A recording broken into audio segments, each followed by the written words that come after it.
बेंगलुरु पहुंचे प्रधानमंत्री नरेंद्र मोदी। सड़क के दोनों ओर खड़े होकर जनता ने किया भव्य स्वागत। मोदी मोदी के लगाए नारे। बेंगलुरु में पीएम ने 3 वंदे भारत ट्रेन को हरी झंडी दिखाई। ट्रेन में सवार बच्चों से भी पीएम मोदी ने मुलाकात की। पीएम मोदी ने बेंगलुरु मेट्रो की येलो लाइन का उद्घाटन किया। मेट्रो फेज 3 की आधारशिला भी रखी। पीएम मोदी ने मेट्रो ट्रेन से सफर भी किया। यात्रियों से मुलाकात की। सीएम सिद्धारमैया और डिप्टी सीएम भी रहे मौजूद। एपिक नंबर को लेकर बिहार कांग्रेस का बड़ा दावा। डिप्टी सीएम विजय सिन्हा के पास 2 वोटर आईडी कार्ड होने का आरोप लगाया। बिहार कांग्रेस ने कहा, नई ड्राफ्ट सूची में लखीसराय और बांकीपुर में विजय सिन्हा का नाम, दोनों एपिक कार्ड में अलग अलग उम्र। कांग्रेस के बाद तेजस्वी ने भी डिप्टी सीएम विजय सिन्हा को घेरा। 2 वोटर आईडी कार्ड होने का लगाया आरोप। बोले, विजय सिन्हा के पास 2 वोटर आईडी, दोनों एपिक नंबर में, उम्र भी अलग अलग।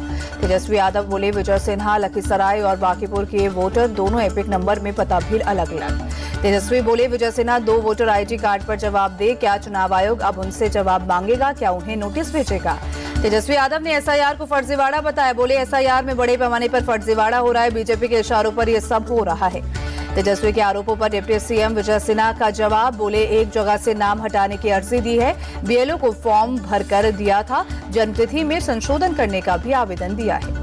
विजय सिन्हा बोले, मैंने सिर्फ लखीसराय में वोट दिया। तेजस्वी यादव वर्गलाने का काम कर रहे हैं। वो झूठे आरोप लगा रहे हैं। बिहार एसआईआर को लेकर चुनाव आयोग ने सुप्रीम कोर्ट में हलफनामा दाखिल किया। कहा, बिना वोटर की सुनवाई के नाम नहीं कटेगा। योग्य वोटरों को लिस्ट में लेने की कोशिश की। हलफनामे में चुनाव आयोग ने कहा, योग्य वोटर को लिस्ट में लेने की कोशिश, वोटर को सुनवाई का पूरा अवसर दिया जाएगा। किसी भी योग्य मतदाता का नाम सूची से नहीं कटेगा।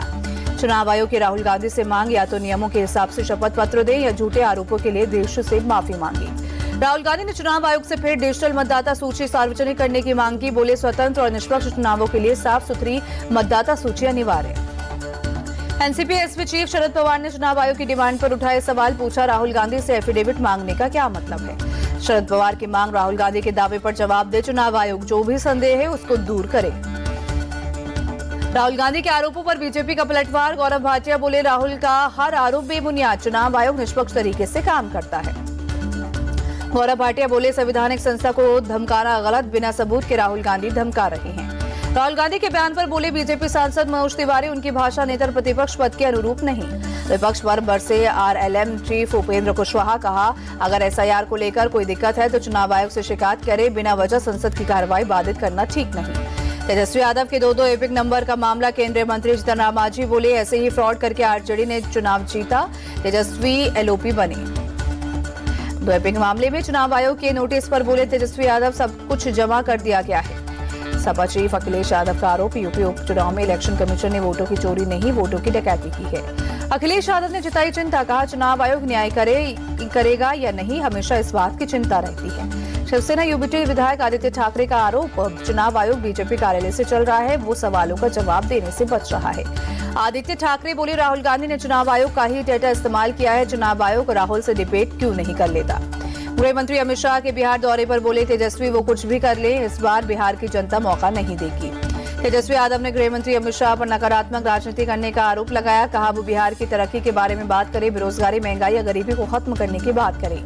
बिहार में सीएम नीतीश कुमार से मिले मोकामा के पूर्व विधायक अनंत सिंह। सीएम हाउस में 15 मिनट की बातचीत की। नीतीश कुमार से पूर्व सांसद आनंद मोहन और लवली आनंद ने भी मुलाकात की। उनके भी विधायक बेटे चेतन आनंद भी थे मौजूद।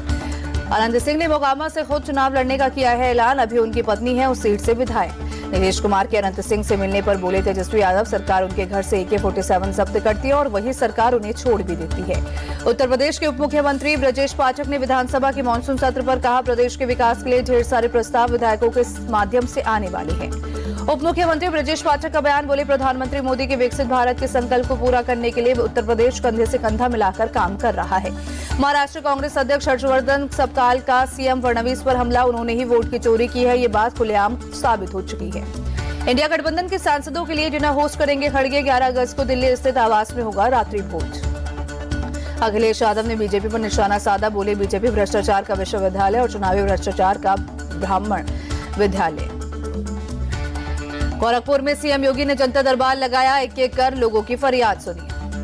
NCP SP chief Sharad Pawar की अपील, अमेरिकी राष्ट्रपति ट्रंप की प्रेशर पॉलिटिक्स के खिलाफ देशहित में मोदी सरकार का समर्थन करें।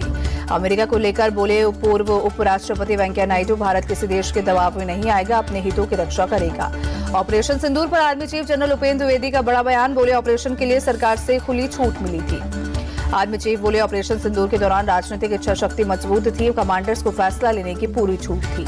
ऑपरेशन सिंदूर पर एयरफोर्स चीफ एपी सिंह का बहुत बड़ा खुलासा, बोले भारत ने पाकिस्तान के 5 फाइटर जेट मार गिराए, हमारा एयर डिफेंस सिस्टम बहुत शानदार। एयरफोर्स चीफ एपी सिंह बोले भारत के लिए S-400 गेम चेंजर साबित हुआ, हमने पाकिस्तान के 2 कमांड सेंटर, 6 रडार और 3 हैंगर उड़ाए। कांग्रेस नेता उदित राज बोले जब पाकिस्तान ने सरेंडर कर दिया था तो पीओके वापस लेना चाहिए था, पीएम ने धोखा किया है। आप नेता सौरभ भारद्वाज बोले केंद्र बताए किसके दबाव में आकर सीजफायर किया, पीओके वापस लाने का अच्छा मौका था। जम्मू कश्मीर के कुपवाड़ा में एक बड़े आतंकी अड्डे का भांडाफोड़, पुलिस और सेना ने ज्वाइंट ऑपरेशन चलाकर पर्दाफाश किया। आतंकी अड्डे से भारी मात्रा में हथियार बरामद, ग्रेनेड, AK-47 और गोला बारूद जब्त, इलाके की घेराबंदी कर आतंकियों की तलाश जारी। जम्मू कश्मीर के किश्तवाड़ में आतंकियों से मुठभेड़, सुरक्षा बलों ने इलाके की घेराबंदी की, सर्च ऑपरेशन जारी, कई आतंकियों के छिपे होने की खबर। रक्षाबंधन के मौके पर जशपुर एक्सप्रेस का शुभारंभ, स्थानीय परिवहन सेवाओं में महिलाओं की भी होगी भागीदारी, बहनों को आत्मनिर्भर बनाने के लिए दिए ई-रिक्शा। सीएम साय ने बिहान योजना से जुड़ी 12 दीदियों को राखी में ई-रिक्शा का उपहार दिया। सीएम ने कहा आत्मनिर्भरता की दिशा में एक बड़ा कदम। छत्तीसगढ़ के सूरजपुर में 13 करोड़ की लागत से बनेगा कुदरगढ़ धाम में रोपवे, आरकोन रोपवे प्राइवेट लिमिटेड को मिला टेंडर, 15 महीने में रोपवे तैयार करने का लक्ष्य। उत्तराखंड के सीएम धामी का ऐलान, धराली, सैंजी और बाकुंडा में कई मकान पूरी तरह से ध्वस्त हो गए हैं, ऐसे लोगों को 5-5 लाख रुपए की आर्थिक मदद मिलेगी। उत्तरकाशी के धराली में राहत बचाव कार्य जारी, अब तक 1000 से ज्यादा लोगों को रेस्क्यू कर बचाया गया, सीएम धामी ने दी जानकारी। उत्तरकाशी के आपदा प्रभावित इलाकों में राहत सामग्री भेजी गई, सीएम धामी ने सामग्री ले जाने वाली गाड़ियों को हरी झंडी दिखाई। उत्तराखंड के हर्षिल में बचाव अभियान जारी, खोजी कुत्तों के जरिए की जा रही है शवों की तलाशी। उत्तरकाशी में अगले 2 दिनों में पूरा हो जाएगा रेस्क्यू ऑपरेशन, आपदा प्रभावित धराली हर्षिल में राहत और बचाव कार्य जोरों पर है। हिमाचल प्रदेश के कुल्लू में शरोद नाले में फटा बादल, हादसे में कोई हताहत नहीं। बादल फटने से शरोद नाले से सटे बरोगी नाले का वाटर लेवल बढ़ा, लैंडस्लाइड के चलते चंडीगढ़ मनाली हाईवे पर। दिल्ली में यमुना नदी का जलस्तर खतरे के निशान के नीचे आया, 204.09 मीटर दर्ज किया गया जलस्तर। मुरादाबाद में भारी बारिश के बाद रामगंगा नदी का जलस्तर बढ़ा, शहर के कई हिस्सों में बाढ़ जैसे हालात, जल जमाव से लोगों की परेशानी बढ़ी। प्रयागराज में गंगा और यमुना नदी का जलस्तर कम हुआ, फिलहाल अभी भी कई जगहों पर है भारी जल जमाव। बाढ़ में बहकर प्रयागराज आया तेंदुआ, एक ग्रामीण को किया घायल, वन विभाग की टीम को चकमा देकर भागा।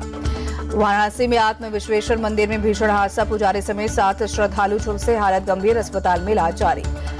आरती के दौरान मंदिर में आग लगी, हादसे के दौरान अफरा तफरी मची, दमकल की गाड़ियों ने कुछ ही देर में काबू पाया। मुंबई एयरपोर्ट पर जानवरों की तस्करी के आरोप में एक यात्री गिरफ्तार, कई विदेशी जानवर भी बरामद, बैंकॉक से मुंबई आया था यात्री। नागपुर के प्रसिद्ध कोराडी मंदिर में निर्माणाधीन प्रवेश द्वार का एक हिस्सा गिरा, मौके पर काम कर रहे लगभग 17 मजदूर चपेट में आए। सभी मजदूरों को रेस्क्यू कर अलग अलग अस्पतालों में भर्ती कराया गया, हादसे की जांच के दिए गए आदेश। दिल्ली पुलिस के शिकंजे में नंदू गैंग का गुर्गा, पुलिस ने ईश्वर सिंह उर्फ मोनू को गिरफ्तार किया। आरोपी के पास से पिस्तौल, 2 जिंदा कारतूस बरामद, कई वारदातों में शामिल था नंदू गैंग का गुर्गा ईश्वर सिंह। दिल्ली में दर्दनाक सड़क हादसा, चाणक्यपुरी में तेज रफ्तार थार ने 2 लोगों को कुचला, एक शख्स की मौके पर मौत हुई, दूसरा घायल। राष्ट्रपति भवन से 2 किलोमीटर की दूरी पर एक्सीडेंट हुआ, भीषण टक्कर के बाद गाड़ी के परखच्चे उड़े, पुलिस ने गाड़ी से शराब की बोतल बरामद की, जांच जारी। कानपुर में कार सवार दबंगों का उत्पात, वीआईपी रोड इलाके में कई लोगों को मारी टक्कर, दुकानों के शटर और खड़ी गाड़ियों में भी टक्कर मारी। गुजरात के अलावली जिले में हादसा, मुडासा में माजूम पुल से नदी में कार गिरी, 4 लोगों की मौत हुई। दिल्ली में साइक्लोथॉन का आयोजन, केंद्रीय मंत्री मनसुख मांडविया शामिल हुए, साइकिल चलाकर फिट रहने का संदेश दिया। दिल्ली में तिरंगा रन 2025 का आयोजन, मंत्री आशीष सूद ने रन को हरी झंडी दिखाई, बड़ी संख्या में लोग शामिल हुए। आईसीआईसीआई बैंक के नए सेविंग अकाउंट में मिनिमम 50,000 रुपए बैलेंस जरूरी, 10,000 से बढ़ाकर 50,000 की लिमिट, ग्रामीण खातों में भी 10,000 रुपए की लिमिट। एक हफ्ते में 1,690 रुपए महंगा हुआ सोना, देश के कई बड़े राज्यों में 24 कैरेट सोने का भाव 1,03,190 रुपए हुआ। सरकारी कंपनी BEML को मिला पहला इंटरनेशनल रेल ऑर्डर की वैल्यू $1 मिलियन अमेरिकी डॉलर है, कंपनी के शेयर्स पर दिखेगा असर। रेलवे ने फेस्टिव सीजन में एक्सपेरिमेंटल बेस पर एक नई स्कीम शुरू की, आने जाने का ट्रेन टिकट बुक करने पर मिलेगा 20% डिस्काउंट।